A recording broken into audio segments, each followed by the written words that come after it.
Alors, on continue notre présentation d'œuvres d'art qui utilisent les mathématiques avec une série très particulière, celle qui s'appelle Détail de Roman Opalka.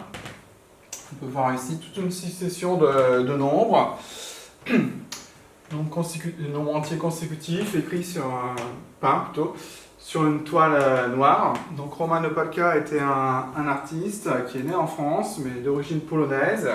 Il a d'ailleurs travaillé, enseigné en Pologne, notamment à Varsovie, la capitale.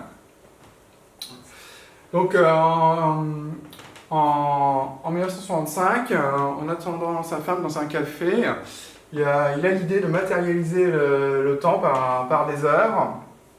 Et il va le faire de façon très originale, puisque chaque œuvre va donc être la peinture des nombres entiers successifs. Donc il a commencé par une première peinture où il a écrit en haut à gauche 1, puis 2, puis 3, puis 4, puis 5, puis 6, puis 7, puis 8, puis 9, 10, 11, 12, 13, etc. etc.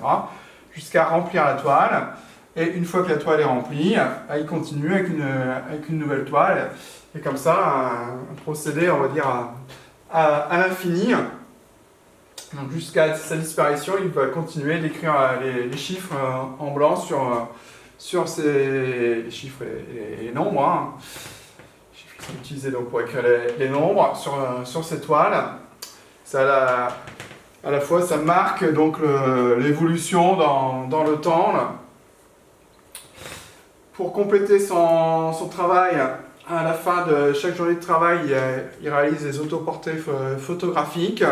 Donc là aussi, on voit l'évolution du temps sur son portrait. Et en plus, il aura l'idée d'ajouter le son avec l'enregistrement de sa voix qui énonce en polonais la succession des nombres qu'il peint sur chacune de ses toiles.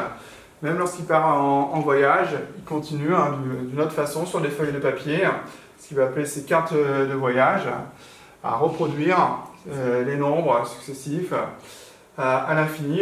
Pour lui, ce n'est pas un travail répétitif, au contraire, il considère que rien ne se répète jamais, si ce n'est les chiffres qui composent les nombres.